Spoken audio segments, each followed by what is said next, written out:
हरिओम। आप सभी का सादर अभिवादन।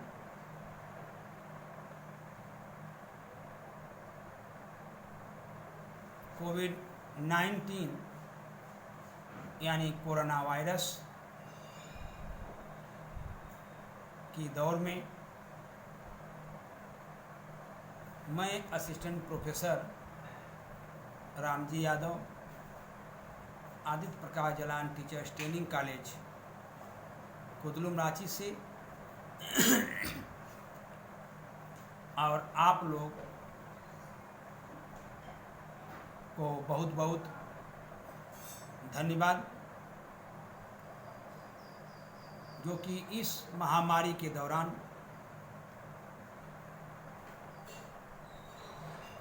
भी आप लोग प्रतिदिन वीडियो के माध्यम से अध्ययन कार्य या अध्यापन कार्य कर रहे हैं और हम लोगों की तरफ से आप लोगों के बीच प्रतिदिन वीडियो भेजी जा रही है। मैंने कोर्स 1 में बाल्यावस्था एवं उसके विकास के अंतर्गत मैंने यूनिट 5 से प्रकरण व्यक्तित्व क्या है, इस समय मैंने जो वीडियो आप लोगों के समक्ष भेज रहा हूं, फ्रायड का मनोविश्लेषणात्मक सिद्धांत, जिसमें मैं आपको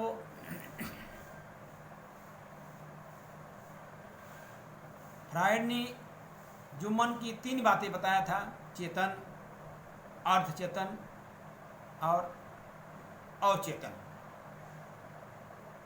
चेतन, अर्धचेतन और अचेतन।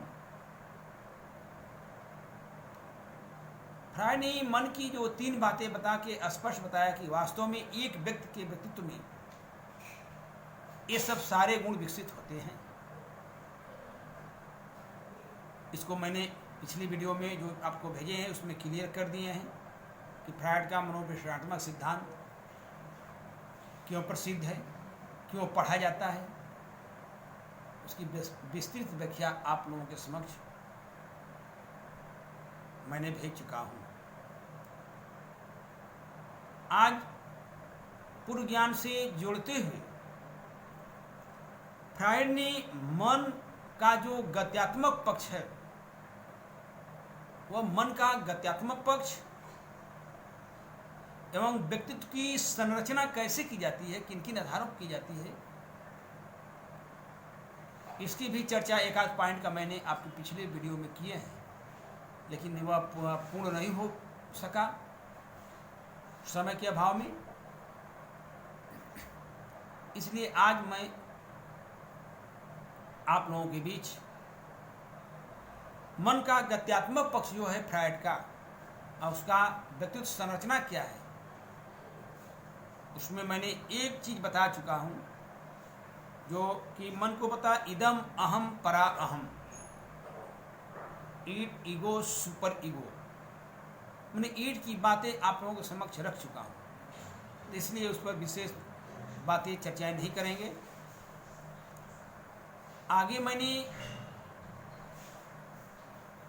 थोड़ा सा इसमें जोड़ दे रहे हैं पूर्व ज्ञान को। जैसे ईड को उन्होंने बताया कि काम शक्ति बताइए कि वासना या काम शक्ति, और काम शक्ति को फ्रायड ने लिबिडो का नाम दिया।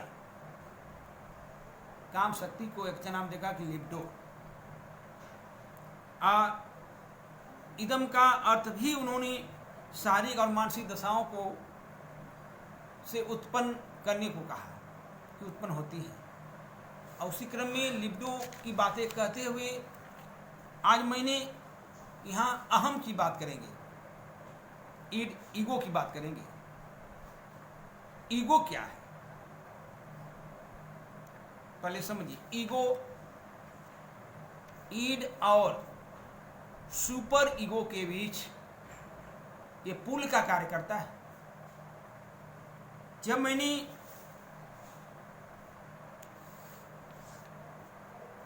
ईगो से तात्पर्य क्या है पहले बताया था, आत्मा और चेतना बुद्धि से। आत्मा है ईगो। जब मैंने एक और बात कह सकते हैं कि यह वास्तविकता से होता है। इतनी बातें मैं आपको बताया था। और अहम पर अहम इदम और परहम के मध्य जो तालमाल बैठाने का भी कार्य जो करता है यह है ईगो।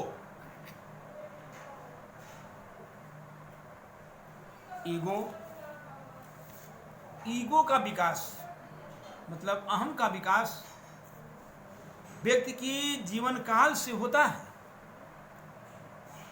ईगो का विकास व्यक्ति के जीवन काल से होता है। और मानव शिशु आयु बढ़ने के साथ साथ वातावरण की वास्तविकता की ओर उन्मुख होने लगता है। जैसे जैसे शिशु को आयु बढ़ती है वह वातावरणीय विकास में अपनी एक वास्तविकता की पहचान छोड़ता है और उसका वास्तविकता में उसके सन्मुख होने लगता है, बढ़ने लगता है। और धीरे धीरे जब वह अपने अन्य भेद को समझने लगता है, भेद अंतर को समझने लगता है, ये चीज में इसमें क्या अंतर है, ये इसमें क्या अंतर हो सकता है।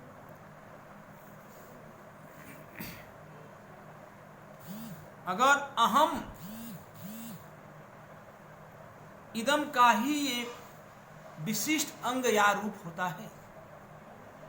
कितनी अच्छी बात कहा है फ्रायड ने।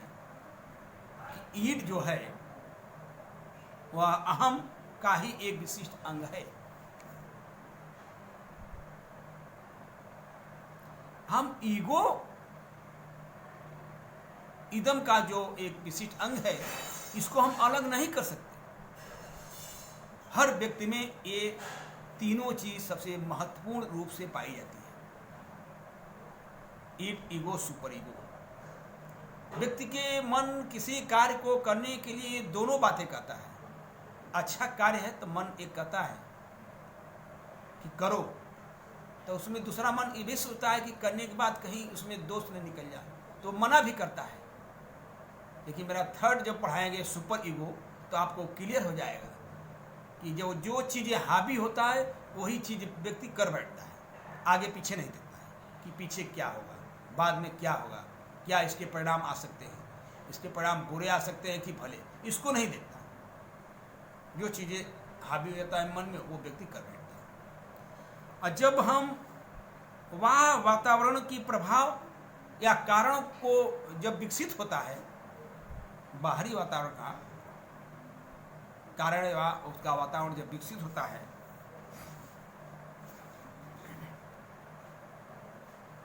इदम और अहम में मुख्य अंतर होता है। मुख्य अंतर यह होता है, भी क्लियर कर रहा है, मुख्य अंतर होता है। यह अंतर क्या होता है कि इदम का जो संबंध केवल, कितनी अच्छी बात, इदम का संबंध केवल व्यक्तिगत वास्तविकता से होता है। ईड जो है यह व्यक्तिगत वास्तविकता है, आपके अंदर जो व्यक्तिगत चीज है उसी की वह वास्तविकता करता है। जबकि अहम की जब बातें आती है, मतलब ईगो की जो बातें है वह क्या है, मन की इच्छाओं और वह जगत में, हमारे बाहरी जगत में उपस्थित वस्तुओं एवं विचारों में अंतर करता है। कितनी अच्छी बातें कहा कि मन की इच्छा है वह बाहरी जगत में उपस्थित वस्तुओं के विचारों में अंतर करता है। इसके अतिरिक्त अहम इदम से ही, देखिए अहम इदम से ही मतलब जो ईगो है वह ईड से ही शक्ति प्राप्त करता है। तो इदम जो ईड है, इदम है, मतलब ईड जो है वह अहम मतलब ईगो से ही शक्ति प्राप्त करता है, क्योंकि ईड के बाद शक्ति नहीं है, क्योंकि वह अपनी कोई शक्ति नहीं होती है। उन्होंने कहा है क्योंकि उनमें अपनी कोई शक्ति नहीं होती है, मतलब ईड में कोई शक्ति नहीं होती है। जो शक्ति प्राप्त करता है वह ईगो से, मतलब अहम से ही प्राप्त करता है। वह वातावरण में, बाहरी वातावरण में जो प्राप्त ज्ञान ही ईगो की विषय सामग्री होती है। कितनी अच्छी बातें कहा कि बाहरी वातावरण से जो प्राप्त ज्ञान ही है और उसे ही विषय सामग्री होती है ईगो।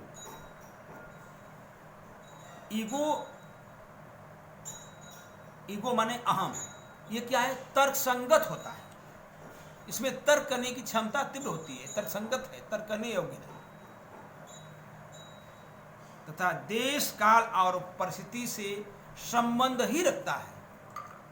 देश काल और परिस्थिति से संबंध कौन रखता है? ईगो, मतलब अहम। जब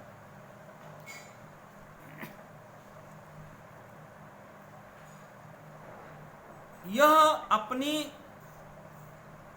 उद्देश्यों की जो पूर्ति होती है वह वास्तविकता के नियमों के आधार पर करता है, कि वास्तविकता के जो नियम है उसकी पूर्ति वह करता है।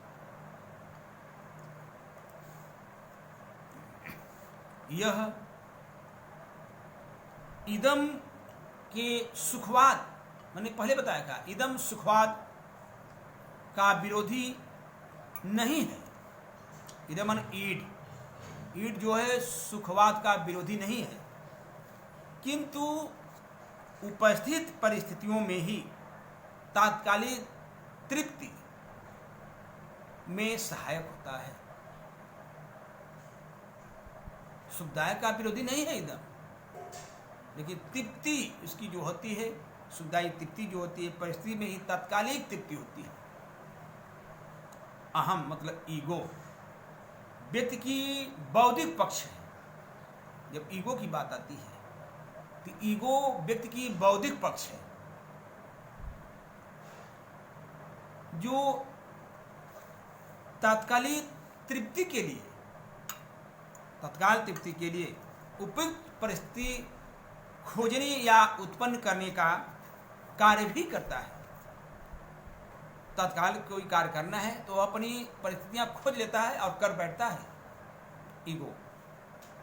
यह वह वातावरण की विकट परिस्थितियों में व्यक्ति की रक्षा भी करता है।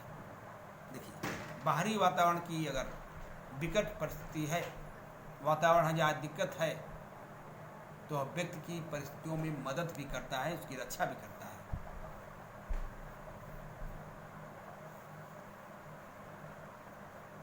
मुख्य रूप से अगर हम बात करेंगे तो पर अहम के बीच समयोजित स्थापित करने में सहायक होता है। कितनी अच्छी बात है कि मुख्य रूप से यह इदम और अहम, इदम और अहम मतलब ईड और ईगो के बीच क्या होता है? अहम के बीच समायोजित स्थापित करने में सहायक होता है। समायोजन स्थापित करने में वह सहायक होता है, इसलिए इसको अलग नहीं किया जा सकता। मनोवैज्ञानिक फ्रायड ने ईड ईगो की बात बहुत ही स्पष्ट शब्दों में बताए। इनका जो मैं कथन था आपको बहुत ही स्पष्ट शब्द में बताया, इसमें कोई संदेह नहीं है। आप लोग को जहाँ तो मैं देखिए समझ में आ गया हुआ कि ईड क्या है, ईगो क्या है। दोनों को अलग नहीं किया जा सकता। और उसी क्रम में फ्रायड ने मन की जो बातें बताई और व्यक्तित्व की संरचना की बातें रखी। तो उसने तीसरा बताया कि जो मन का गत्यात्मक पक्ष है उसमें उन्होंने एक बात बहुत सुंदर बताई जिसका नाम है परम अहम, मतलब सुपर ईगो। यही बात आ गई, super ego, ईड ego super ego, इदम अहम परम अहम। अगर मैंने किसी विचार मन में आता है तब मेरा मन कहता है, एक मन कहता है कि कर दो तो दूसरा कहता है कि मत करिए। तो उसमें जो चीज़ें हावी हो जाती हैं, जैसे सुपर ईगो हावी होगा वही व्यक्ति कर बैठता है। मन का शासक, जो मन पर शासन कर लेगा वही चीज व्यक्ति करता है। तो उसी क्रम में फ्रायड ने पराअहम की बात कहा कि पराअहम व्यक्तित्व का तीसरा प्रमुख अंग है। कितनी अच्छी बातें कहा कि पराअहम व्यक्तित्व का तीसरा महत्वपूर्ण अंग है, प्रमुख अंग है। इसका संबंध नैतिक एवं विचारशील पक्ष से होता है। कितनी अच्छी बात कि नैतिकता और विचारशील पक्ष से होता है। व्यक्ति में नैतिकता का गुण विकसित हो और विचार करने की शक्ति विकसित हो।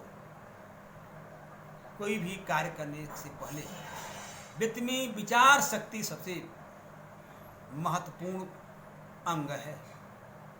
विचार माने सोचने की क्षमता, कार्य करने की क्षमता क्या है, और नैतिकता की बातें भी उन्होंने पराअहम के अंतर्गत सम्मिलित किया और बताया कि व्यक्तित्व का यह पक्ष जो है सबसे बाद में विकसित होता है। इतनी अच्छी बातें बताया कि व्यक्तित्व का यह पक्ष जो है सबसे बाद में विकसित होता है। क्यों बाद में विकसित होने का कारण यही है कि एक व्यक्ति के व्यक्तित्व में सब कुछ गुण निहित होते हैं। नैतिकता का गुण भी हो, विचार करने की शक्ति भी प्रदान होती है। पराअहम आदर्श से प्रेरित होता है। आदर्श हमने अच्छा, परमअहम बहुत अच्छा गुण है, इसीलिए उसको आदर्श बोला गया कि आदर्श से प्रेरित होता है। आदर्श माने अच्छा। और इसमें परम में एक सामाजिक मान्यताएं की बात आती है कि जो सुपर ईगो है उसमें सामाजिक मान्यताएं, सांस्कृतिक मूल्य का, व्यक्ति का समाज में स्तर क्या है, उसका नैतिक मूल्य क्या है, उसका वास्तविकता क्या है, कि जो है वही चीज उसके अंदर है, वही रियल है, कि जो नहीं है खाली फोकस है। इसलिए मैंने पढ़ा चुका है इसके पहले व्यक्तित्व में कि व्यक्ति को अंदर से समायोजित होना चाहिए, बाहर से नहीं। अंदर से शक्ति प्रदान होनी चाहिए, बाहर से नहीं। व्यक्ति का सांस्कृतिक मूल्य क्या है? अहम कहता है कि हर व्यक्ति का अपना सांस्कृतिक मूल्य होता है और सामाजिक मान्यताएं होती हैं। समाज में क्या इनकी इमेज है, ये पराअहम ही निर्धारित करता है। और उन्होंने कहा कि जो मैंने सांस्कृतिक मूल्य एवं आदर्श आदि का जो आदि परअहम के विकास में सहायक होता है। कितनी अच्छी बात फ्रायड ने कहा परअहम की बातों में कि वास्तविकता, नैतिकता, सामाजिक मान्यताएं, सांस्कृतिक मूल्य और आदर्श जो हैं वो परअहम यानी सुपर ईगो में सहायक होते हैं। फिर उन्होंने कहा कि फ्रायड ने कि मानव शिशु की आयु, कितनी अच्छी बात है कि मानव शिशु की आयु जैसे जैसे बढ़ती है वैसे वैसे उसका सामाजिकरण होता जाता है। सामाजिकरण की प्रक्रिया वैसे वैसे सामाजिकरण होता जाता है। यही सुपर ईगो है सुपर ईगो कहता है जब समाजीकरण की प्रक्रिया तीव्र होती है, व्यक्ति में समाजीकरण की भावना होती है, अत्यधिक विकसित होती है, तो किसी में भेदभाव की आवश्यकता नहीं, भेदभाव नहीं करना चाहिए, किसी भी जाति का हो, किसी भी धर्म का हो। पर हम अगर भेदभाव हो तो आप में परम हम नहीं है, कह ही नहीं सकते। परम हम माने एकदम आप में सुपर ईगो। और अगर जब राष्ट्रीय एकता की बातें करते हैं परम हम में, तो इकबाल ने कहा था कि मजहब नहीं सिखाता आपस में बैरक। अगर आप में परम हम विकसित है, संहिता मान्यताएं हैं, सामाजिक मान्यताएं हैं, राष्ट्रीयता है, नैतिकता विकसित है, तो आप किसी में भेदभाव मत करिए। मजहब नहीं सिखाता आपस में बैरक, ये परम हम के गुण है। इकबाल ने कहा भी, कह के सिद्ध किया कथनी में, अपने कथन के अनुसार, मत के अनुसार। जब धीरे धीरे वह उचित और अनुचित में अंतर समझने लगता है, द सुपर ईगो इतना हावी है कि आपके अंदर ये चीजें हैं और उसको उचित और अनुचित में अंतर समझने लगता है कि ये चीजें उचित हैं और ये चीजें अनुचित हैं, और कोई नहीं इसको क्लियर कर सकता। सुपर ईगो को क्लियर करता है, ये गलत कार्य है, ये अच्छा कार्य है, ये कार्य को करना है, इस कार्य को नहीं करना है। ये सिर्फ सुपर ईगो ही अंतर कर सकता है।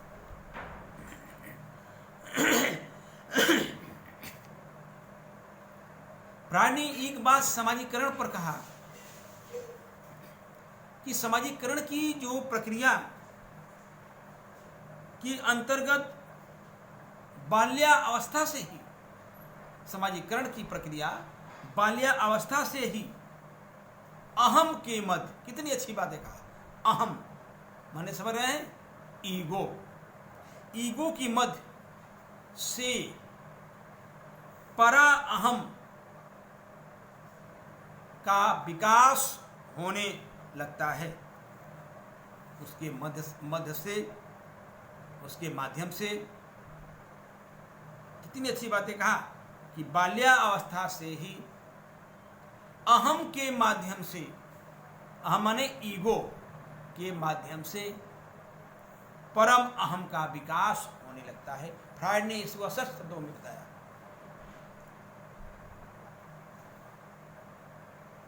कि अहम से ही पराहम का विकास होता है। अहम नहीं है तो पराहम नहीं है, सुपर ईगो है ही नहीं। इस प्रकार कितनी अच्छी बातें बताया परम अहम के अंतर्गत। इस प्रकार अगर परम अहम मतलब सुपर ईगो,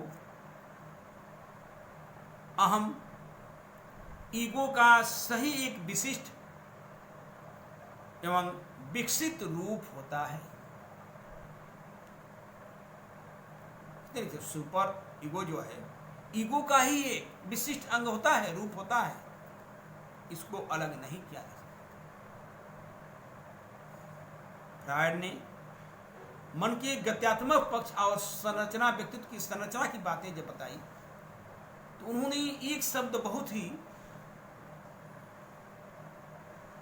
अच्छे अर्थों में उसको स्पष्टीकरण भी किए, स्पष्टीकरण किए इसका कि वास्तव में सुपर ईगो क्या है, क्यों इस पर सबसे अधिक सिगमंड फ्रायड ने जोर दिए थे, इस पर अधिक महत्व प्रदान किए थे। उन्होंने कहा कि अगर परम हम के जो दो पक्ष होते हैं, कितनी अच्छी बातें बताया कि परम अहम के दो पक्ष होते हैं, परम माने सुपर ईगो की दो पक्ष होते हैं। उन्होंने एक को कहा कि आदर्श अहम, बताइए मतलब कि आदर्श माने अच्छा ईगो, और अंतरात्मा, अंतरात्मा की बातें बताया, आदर्श ईगो और अंतरात्मा। आदर्श अहम को, कितनी अच्छी बात है, अच्छा ईगो को, आदर्श अहम को, आदर्श ईगो को सुपर ईगो का धनात्मक पक्ष का, ये सुपर ईगो का धनात्मक पक्ष है। उन्होंने ये भी कहा कि इसके जिनके अंतर्गत व्यक्ति सामाजिक मान्यताओं, मतलब समाज में मान्यताओं, मूल्यों एवं आदर्शों के अनुरूप उचित कार्य एवं व्यवहार की जानकारी प्राप्त करता है। उचित कार्य और व्यवहार किसके माध्यम से? सुपर ईगो के माध्यम से।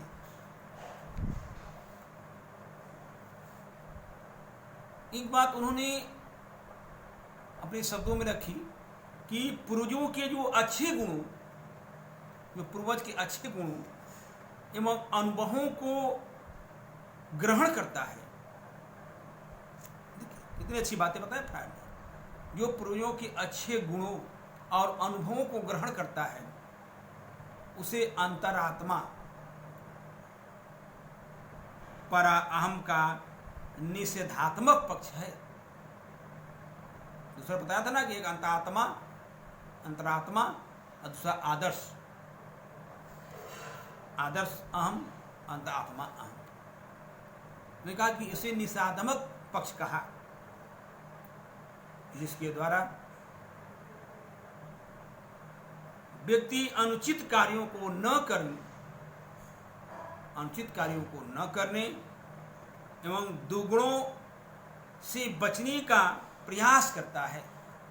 ये कहा कि अगर मैंने ऐसे सब करते हैं तो उन्होंने इस चीज से कहा कि मैंने अनुचित कार्य, अंतरात्मा से अनुचित कार्य न करना और दुगुणों से बचना, ये परम हम का, आत्मा का बचने का प्रयास भी करता है मनुष्य। अंतरात्मा का कारण ही व्यक्ति में समाज के आदर्शों और मूल्यों के विरुद्ध कार्य करने से चिंता एवं अपराध भाव उत्पन्न होता है। गलत कार्य कोई कर रहे हैं आप, तो आपके मन में चिंताएं रहेगी और आपका भाव जो है अपराधी जैसा रहेगा।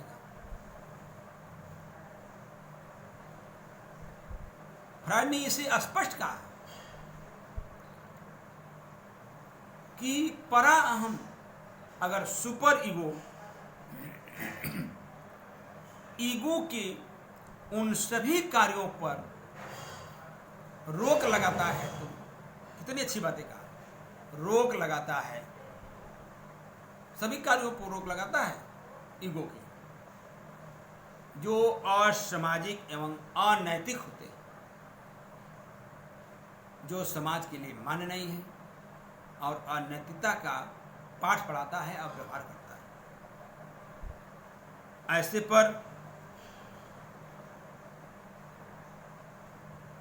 अहम के ईगो के सभी कार्यों पर रोक लगाता है। पराहम सुपर ईगो अर्थात इन्होंने मूल प्रवृत्तियों की तत्कालिक जो संतुष्टि को रोकती है।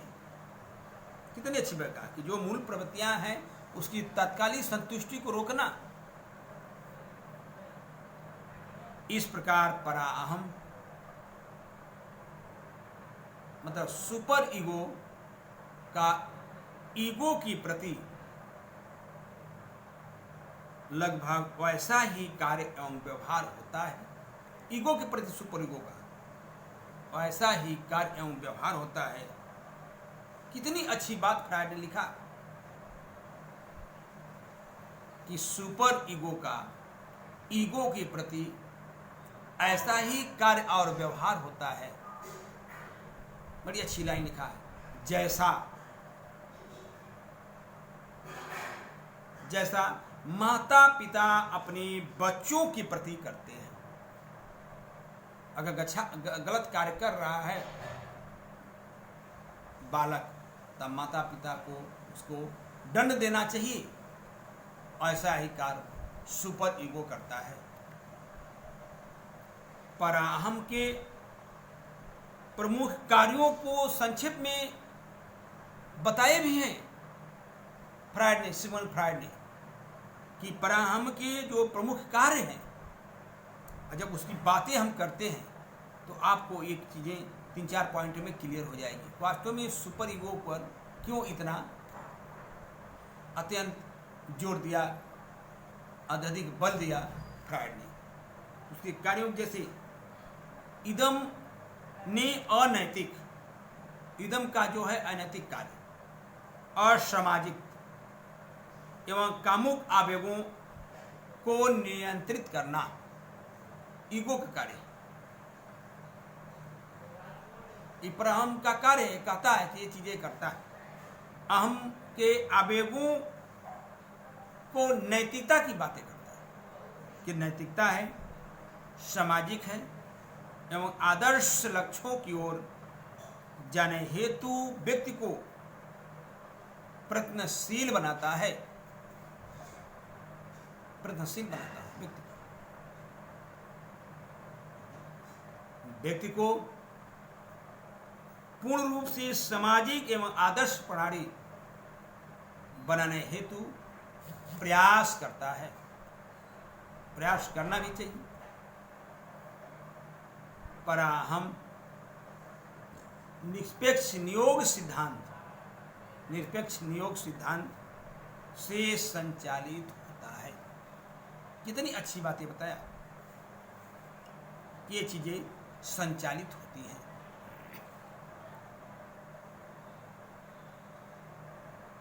फ्रायड ने एक बहुत ही महत्वपूर्ण बातें बताया कि इदम, अहम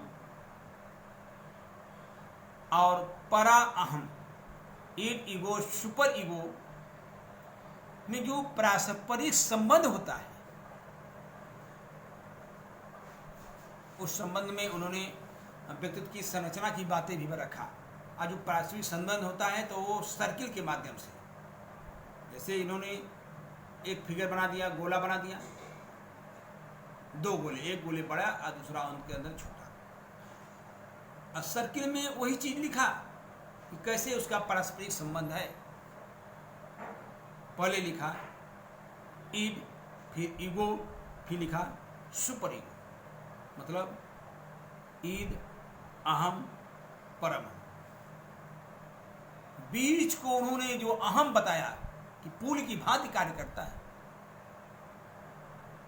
ऊपर बिना किसी रुकावट के पुल का कार्य करता है अहम, मतलब ईगो, और दोनों ओर तैरते हैं, ईड और सुपर ईगो। और उन्होंने जिसने बातें मैं बताया था उसमें आपको वातावरणीय की बातें, कि क्रिया या उसका व्यवहार, एक पक्ष का क्रिया व्यवहार और दूसरा पक्ष वातावरणीय आवश्यकताएं क्या है, ये चीजें परस्पर संबंध की बातें बताया। और तीनों में संबंध स्थापित करते हुए उन्होंने 3 जो घटक संगठित तथा आप लोगों के समक्ष समरस इकाई के रूप में कार्य करते हैं, तीनों घटक की बातें बताया कि जो तीनों घटक हैं फ्रायड के अनुसार समरस इकाई के रूप में कार्य करते हैं।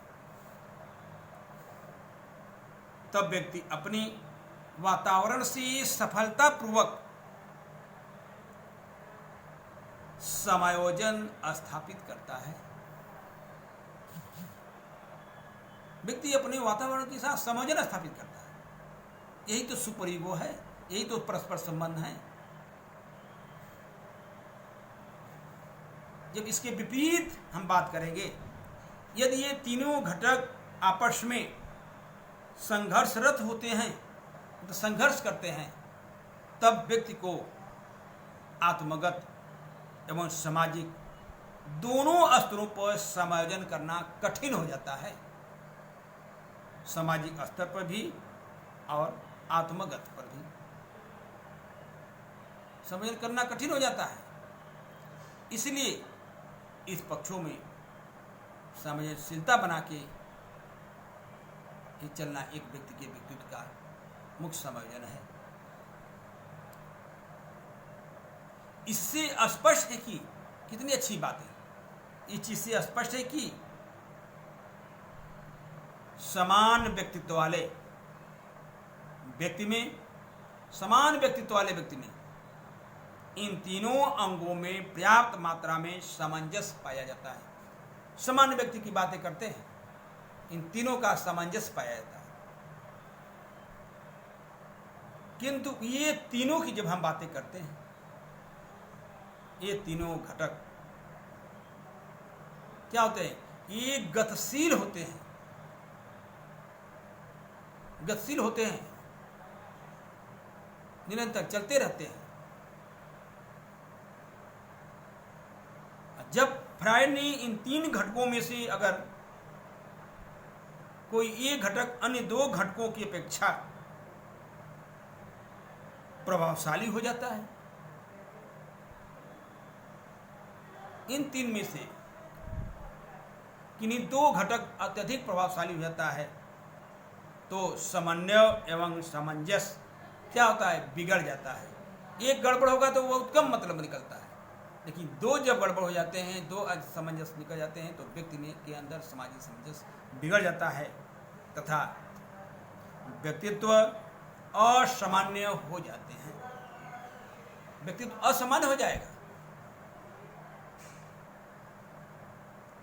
फ्रायड ने जो संबंध की बातें रखा, इसमें परस्पर जो संबंध है, उस संबंध में अपने ग्राफ के माध्यम से आप बताए भी, आपको स्पष्ट भी कर दिया।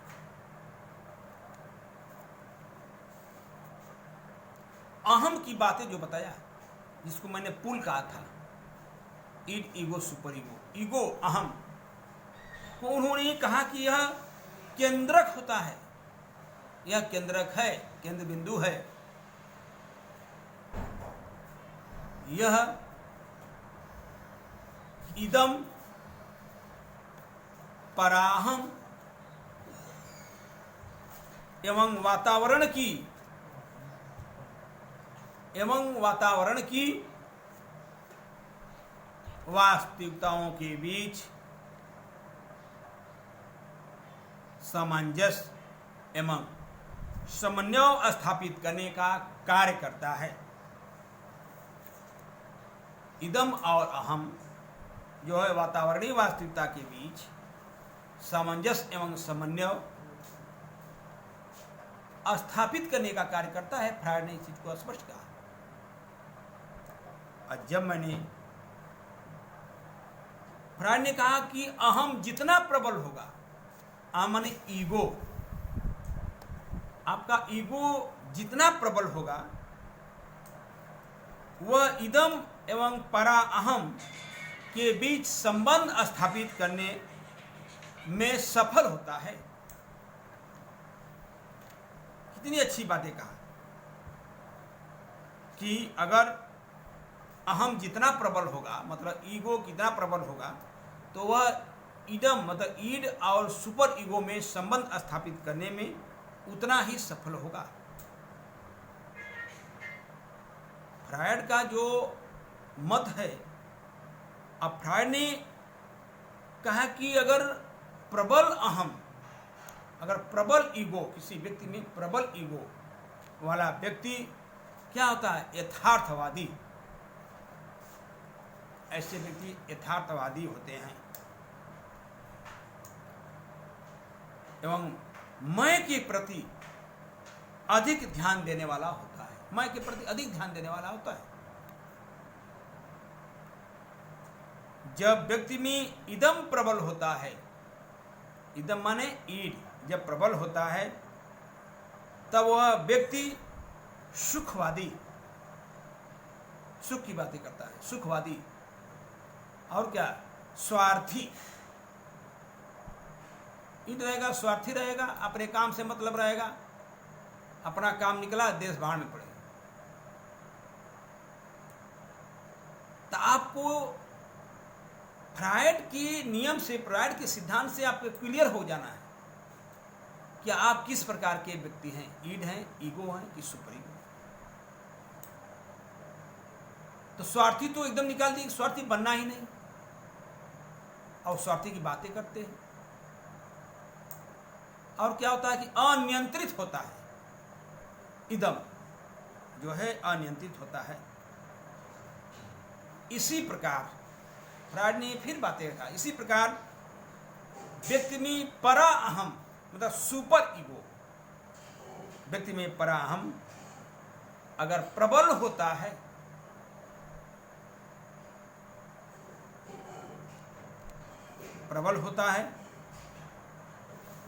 वह आदर्शवादी होता है। आदर्शवादी, एक आदर्शवादी शिक्षा साथी जिसे वो बालक आदर्शवादी होता है, जिसमें परा अहम होता है। इससे स्पष्ट है इदम अहम मतलब ईड और ईगो एवं पराहम मतलब सुपर ईगो के मध्य या सुपर ईगो में के संबंध को अगर कहें तो चित्त तो बनाएंगे नहीं, बता देंगे। चित्त के माध्यम से इसको संबंध को मैं स्पष्ट करके समझा भी दिया कि वास्तव में इसका संबंध कैसे है। इसी बेस पर ईदम की बातें जब आई, सुपर ईगो की ये बातें मैं करते हैं, तो उन्होंने व्यक्तित्व की जो गतिकीय विकास एक चीजें इसमें बताया फ्रायड ने कि एक व्यक्ति में उसका व्यक्तित्व जो गतिकीय होता है, उसमें फ्रायड ने अपने मनोविश्लेषणात्मक सिद्धांत के अंतर्गत गतिकी का वर्णन भी किया। मतलब कि व्यक्ति की गतिकी, और फ्रायड ने मानव को एक जटिल तंत्र बताते हुए कितनी अच्छी बातें बताई कि मानव एक जटिल तंत्र है, उसको माना और कहा भी कि इसमें शारीरिक एवं मानसिक ऊर्जाएं होती हैं। एक व्यक्ति के व्यक्तित्व में दोनों चीजें होती हैं, शारीरिक और मानसिक।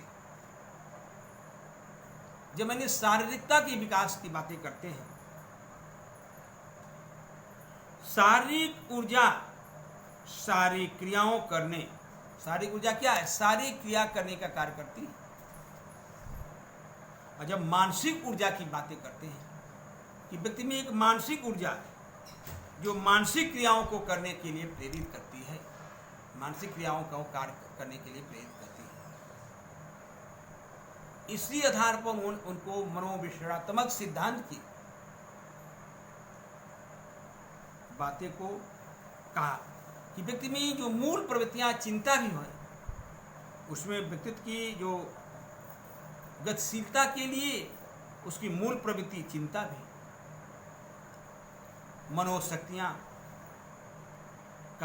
को उन्होंने महत्वपूर्ण माना। ये चीजें उस व्यक्ति में महत्वपूर्ण होती हैं। इस क्रिया को मैंने अलग कैसे कर सकते? एक व्यक्ति के व्यक्तित्व में फ्रायड ने बड़ी अच्छी बातें बताया है। मूल प्रवृत्ति में जब पराहम व्यक्ति में हावी है तो उसकी गतिकीय व्यक्तित्व जो है, और उसकी बातें उन्होंने स्पष्ट कहा कि व्यक्ति में जो मूल प्रवृत्तियां, व्यक्ति की गतिशीलता का प्रमुख स्रोत होता है। उसकी मूल प्रवृत्ति व्यक्ति की गतिशीलता का प्रमुख स्रोत होता भी है और कार्य भी करती है। मूल प्रवृत्ति व्यक्ति की व्यवहार को क्या करती है? संचालित। मूल प्रवृत्ति व्यक्ति के व्यवहार को संचालन एवं दिशा निर्धारित करती है। बताइए, अगर व्यक्ति का अच्छा व्यवहार है तो व्यक्ति को अच्छे दिशा में ले जाएगी। स्वाभाविक उसकी मूल प्रवृत्ति। व्यक्तित्व की जो गतिकी है वो स्पष्ट कहा है फ्रायड ने। व्यक्ति का अच्छा व्यवहार है, उसकी मूल प्रवृत्ति भी अच्छा होगी। फ्रायड ने दो प्रमुख मूल प्रवृत्तियों की बातें बताया। ये पूरा हो नहीं पाएगा, लेकिन फिर भी टाइम कम है। लेकिन जब इसमें गतिकी की बातें कहा है फ्रायड ने, तो उसकी दोनों मूल प्रवृत्तियों की बात मैंने आप लोगों के समक्ष रखूंगा। जितना चले अभी समय है 2-4 मिनट, तब तक इसको मूल प्रवृत्ति आपकी, उसकी जो मूल प्रवृत्ति फ्रायड ने बताया कि दो मूल प्रवृत्ति है व्यक्ति के व्यक्तित्व में। सबके व्यक्ति के लिए दो मूल प्रवृत्ति। पहला बताया कि जीवन मूल प्रवृत्ति, बताइए व्यक्ति की जीवन मूल प्रवृत्ति, और दूसरा को बताया कि मृत्यु मूल प्रवृत्ति। मृत्यु मूल प्रवृत्ति, जीवन मूल प्रवृत्ति का भी उल्लेख किया और मृत्यु मूल प्रवृत्ति का भी उल्लेख किया फ्रायड ने। जब मैंने जीवन मूल प्रवृत्ति की अभिव्यक्ति करेंगे, उसकी अभिव्यक्ति क्या है? सकारात्मक व्यवहार। किसी के प्रति मेरी सोच कैसी है, ये भी तो मूल प्रवृत्ति है। एवं उसका रचनात्मक कार्यों में होती है मूल प्रवृत्ति। क्या? किसी के साथ व्यवहार और उसका रचनात्मक कार्य क्या है, यही तो मूल प्रवृत्ति है जीवन मूल प्रवृत्ति के अंतर्गत।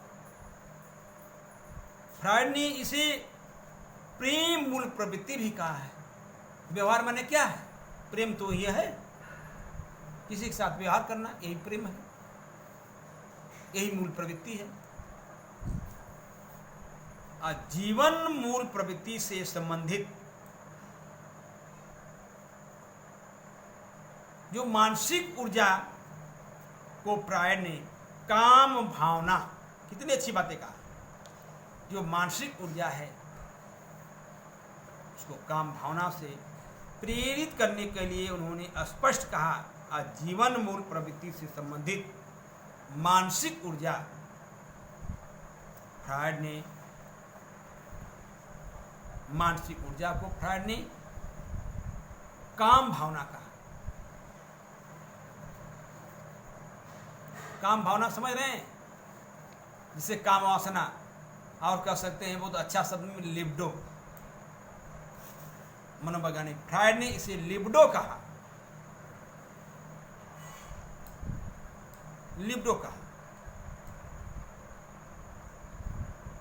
ये किताब बड़ी अच्छी है, उसमें आप सियाराम यादव जी लिखे हैं, और वह किताब का नाम है, अगर मिलेगा आपको तो, अधिगमकर्ता का विकास एवं शिक्षण अधिगम प्रक्रिया में डॉक्टर सियाराम यादव, उनकी पुस्तक अगर आप पढ़ेंगे तो वो पेज संख्या 414, मतलब 413-414 देखेंगे तो उसमें फ्रायड का जो व्यक्तित्व गतिकी है उसको आपको स्पष्ट शब्दों में इन मूल प्रवृत्तियों की बातें आपको स्पष्ट हो जाएगी कि वास्तव में क्या मूल प्रवृत्ति की बातें फ्रायड ने रखा अपने मनोविश्लेषण करना सिद्धांत में। इसके अनुसार अगर हम ये बातें, व्यक्ति लिबिडो के द्वारा ही जीवन का वांछनीय लक्ष्यों की ओर अग्रसर होता है, और जीवन मूल प्रवृत्ति की जो अभिव्यक्ति, पोषण, आत्मसंरक्षण, प्रेम, काम, रचना, प्रजनन आदि संबंधित आवश्यकताओं की पूर्ति के रूप में होती है। इस अभिव्यक्ति के पीछे दो प्रकार के अंतर्नोद कार्य करते हैं। बहुत स्पष्ट शब्द हो गए। उसकी मूल प्रवृत्ति क्या है? जीवन मूल प्रवृत्ति और मृत्यु मूल प्रवृत्ति। मैंने जीवन मूल प्रवृत्ति की चर्चा की है। बाकी समय आपका हो चुका, समय के अभाव में इसमें जो टॉपिक बच रही है मैं नेक्स्ट अगले वीडियो में लेकर एक चीज़ को आऊँगा कि वास्तव में फ्रायड की जो मूल प्रवृत्तियां हैं उस पर विस्तार से चर्चा की जाएगी। बहुत बहुत धन्यवाद। आप लोगों को आपका दिन शुभ हो। बहुत बहुत धन्यवाद।